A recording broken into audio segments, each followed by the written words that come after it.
Mike. First I want to start off by saying, how thankful we all are to see Ryan Newman walk out of the hospital in Daytona Beach.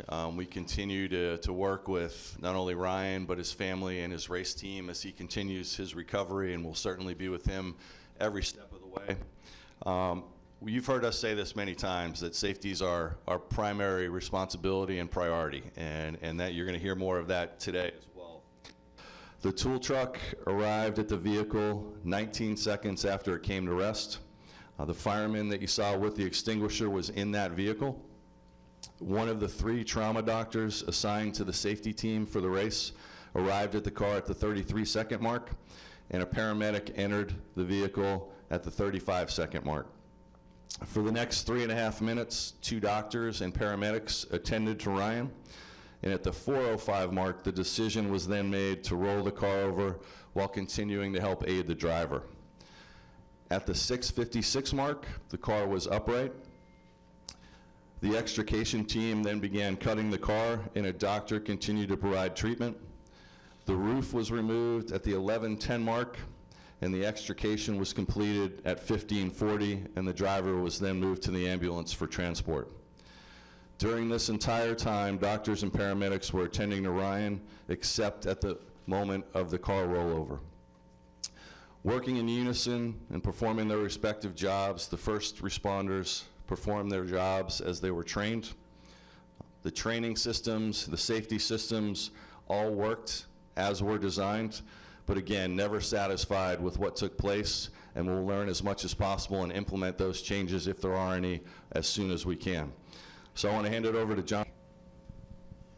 So when we look at the cars and look back at what we've been able to do with the cars as an industry, we've been able to make improvements, the one you've referenced in 2013 with the additional roll bars in the roof and the windshield area. We were also able to do things with a laminate windshield in 2013, and improved window net mounting in 2013. And all of those things really contribute and work together as an assembly to improve the overall outcomes to what we saw in Daytona. And so I think each one contributes in its own way for both of those vehicles involved.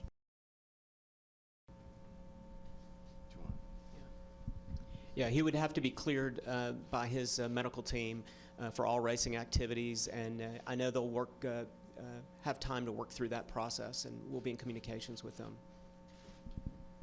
We've got a follow-up from Jeff. Yeah, for Steve, you mentioned. I have never seen the guy to my right, Dr. John Padalecki, celebrate. I would say that he would just continue to do his job and know that there's always something we're going to learn. A lot of the things you heard John talk about earlier were already in the works in 2013 that they had put in place.